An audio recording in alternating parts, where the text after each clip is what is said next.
Ciudadano Kane marcó un antes y un después en la historia del cine, se convirtió en un referente y es considerada una de las mejores películas jamás rodadas. Sin embargo, puede que no sepas exactamente por qué, y es normal, hablamos de una cinta de 1941. Por eso, no está de más mirar atrás en el tiempo y recordar por qué Ciudadano Kane es tan importante. Hola, mi nombre es Cristian y esto es Cine Cosas.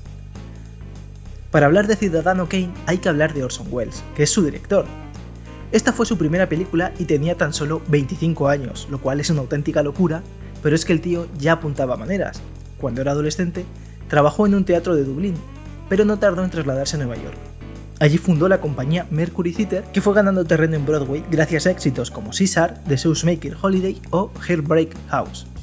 En julio de 1938, la CBS fichó a Orson Welles y a su compañía para realizar el programa de radio semanal titulado The Mercury Theatre on the Air. El programa se dedicaba a dramatizar novelas clásicas para la radio, como Drácula o La Vuelta al Mundo en 80 días. El 30 de octubre de ese mismo año, Welles ejecutó una de sus más brillantes ideas. Para el episodio especial de Halloween escogió La Guerra de los Mundos de Herbert G. Wells, pero no para narrarla como se había hecho hasta ahora, sino para relatarla como si fuese un boletín informativo normal, que empieza a informar de una invasión alienígena en un pueblo de Nueva Jersey. Cabe decir que en la introducción del programa se explicaba que se trataba de una adaptación y no era real. A días de hoy se cuenta que muchos estadounidenses salieron a la calle, pistola en mano, ya que se lo creyeron y se desató un poco de caos, pero tiene pinta de que todo se ha exagerado bastante. Lo verdaderamente importante fue cómo un chaval de 23 años aprovechó el formato radiofónico para contar una novela de forma totalmente revolucionaria, y es que el tío era un crack. Y claro, esto dio a Orson un reconocimiento más que suficiente como para que Hollywood le quisiera echar el guante, y rechazó varias ofertas hasta que RKO Pictures le puso en la mesa un contrato definitivo. Libertad para escribir y dirigir 2 películas y él tenía la última palabra, el sueño de cualquier director. Uno de los misterios sin resolver sobre la película es quién escribió el guión. En los créditos aparecen Orson Welles y Herman J. Mankiewicz, pero existen muchas dudas al respecto. Para que os hagáis una idea, en la película Mank, dirigida por David Fincher, se narra la versión en la que Mankiewicz es el verdadero autor de la obra, mientras que en la película RKO 281, dirigida por Benjamin Ross, también sobre Ciudadano Kane, sí que aparecen ambos desarrollando el guión, pero la autoría de este sigue siendo motivo de debate. Lo que sí que se tiene más claro es que la historia está basada en la vida de William Randolph Hearst, uno de los hombres más poderosos de Estados Unidos en aquella época. Era dueño de un auténtico imperio mediático con multitud de periódicos, revistas y emisoras de radio. Su único objetivo era ganar dinero, por lo que publicaba noticias con titulares llamativos y exagerados, que hacían de todo menos informar, lo que hoy se conoce como prensa amarilla o fake news. Como os podéis imaginar, a Hearst no le hizo gracia saber que se estaba rodando una película basada en su vida, y no precisamente para engrandecerla.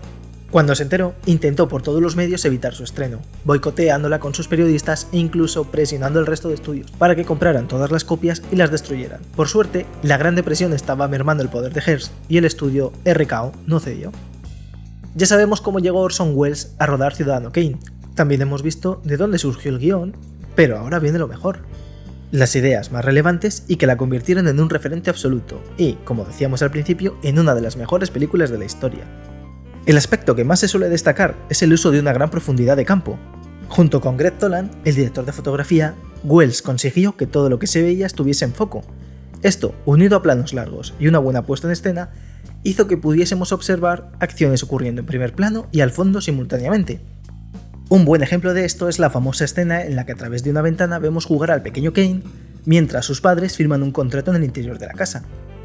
Además, la amplia profundidad de campo estaba acompañada por el uso de objetivos angulares que permitían abarcar todo el espacio en el que ocurría la acción. Servían también para remarcar tanto el poder de Kane con sus innumerables posesiones como su soledad dentro de toda esa opulencia. Y hay que mencionar también el uso de planos contrapicados. Fue la primera vez que se mostró el techo de manera deliberada, colocando la cámara a la altura del suelo y girándola de forma que los personajes quedaran engrandecidos. Por ejemplo, cuando Kane y Leland discuten en las oficinas del periódico. Para rematar la dirección de fotografía, utilizó la luz de manera narrativa con un uso de las luces y las sombras que recuerdan al expresionismo alemán. La corrupción de Kane y su declive se ve acentuado por el aumento de contraste en la iluminación con sombras, mucho más marcadas, especialmente en el tramo final de la película. Un buen ejemplo de eso es la escena en la que Kane firma su declaración de principios, ya que lo hace en total penumbra, anticipando que no la va a cumplir. La estructura de la historia también fue muy innovadora. Era la primera vez que se contaba una vida a través de flashback, de testimonios de distintos personajes que llegaban incluso a contar el mismo momento de maneras distintas, como la escena en la que se narra la actuación de Susan Alexander en la ópera, primero por Leland y segundo por la propia Susan. Desde luego, la banda sonora no se iba a quedar atrás. Para ello, Orson contó con el compositor Bernard Herrmann, con quien ya había trabajado en la radio. Herrmann no quiso seguir la costumbre de llenar todo el metraje con música y compuso entradas de pocos segundos que servían para crear un ambiente emocional al principio de cada escena.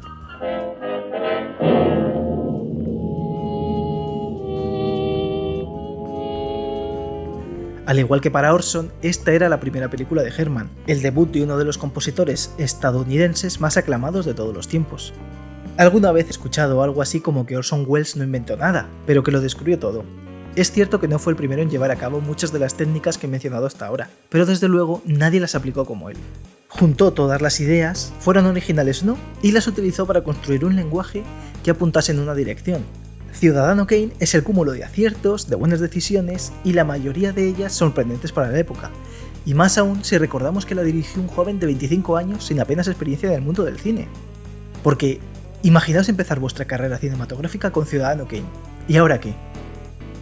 Gracias por ver el vídeo, suscríbete si quieres apoyarnos y ver más contenido como este. Nos vemos en la próxima.